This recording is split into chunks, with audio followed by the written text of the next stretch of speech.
ආයිබෝවන් අපි අද කතා කරන්නට බලාපොරොත්තු වෙන්නේ මිසරයේ පිරමීඩ පිළිබඳවයි. පිරමීඩ කියන්නේ ලෝකයේ පැරණිතම ගොඩනැගිලි වලින් එකක්. ඒවා බොහෝ විට රජවරුන්ගේ එහෙම නැත්නම් පාරාවරුන්ගේ සොහොන් ලෙස තමයි ඉදි කරලා තියෙන්නේ.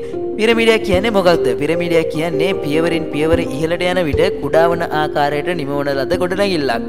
මේවා බොහෝ විට පාරාවරුන්ගේ සිරුරු එහෙම නැත්නම් මමී ආරක්ෂා කිරීමට තමයි යොදාගෙන තිබෙන්නේ. ඒ වගේම ඔවුන්ගේ අත්‍යවශ්‍ය භාණ්ඩ රත්තරන් මුතුමැණික් වැනි දේද මෙහි තැන්පත් කර තිබෙනවා.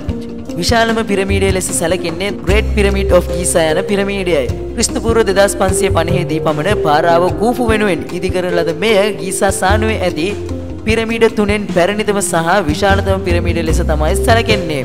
පුරාණ ලෝකයේ පුදුම හතෙන් ඉදිරිව ඇති අවසාන එකක්ද වන මෙය මුලින් මීටර් 145.5ක් පමණ උස තිබුණා.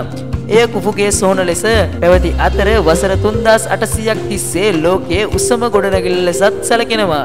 ඉදිකිරීම සඳහා ගල් කුට්ටි මිලියන 2ක් පමණ යොදාගෙන ඇති අතර එය පිටත කොටස වරක් ඔප දැමූ උහුණු ගල් වලින් තමයි නිමවා තිබෙන්නේ. ඉදිකිරීම සඳහා වසර 10ත් 20ත් වගේ කාලයක් ගත වී ඇති බව තමයි සඳහන් වෙන්නේ. ගල් කුට්ටි මිලියන 2කට වඩා භාවිතා කර ඇති මෙය ප්‍රධාන වශයෙන් දේශීය හුණුගල් ආවරණ භාවිතා කර ඇති අතර දකුණු දිගින් පිහිටි ගල් වලකින් උසස් තත්ත්වයේ හුණුගල් ආවරණත් යොදාගෙන ඇති බව සඳහන් වෙනවා. මුල්ම උස මීටර් 145.5ක් තිබුණත් මේ වන විට වත්මන් උස මීටර් 138.75 ලෙස තමයි සැලකෙන්නේ.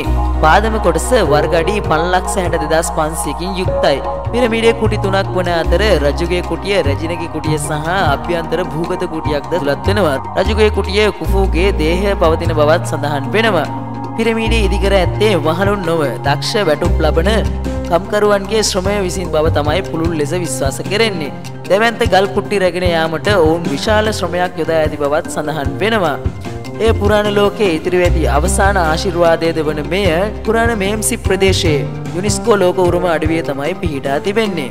ඊජිප්තු ජනයා විසින් විශ්වාස කරන්නේ පාරාවරුන් දෙවියෙක් වීමේ මාර්ගයට ගමන් ගන්නේ මෙම පිරමීඩ තුලින් බවයි. ඒ වගේම සූර්ය දෙවියන් හමුවට යාමටත් මෙම පිරමීඩ හරහා ගමන් කරන බව ඔවුන් විශ්වාස කරනවා.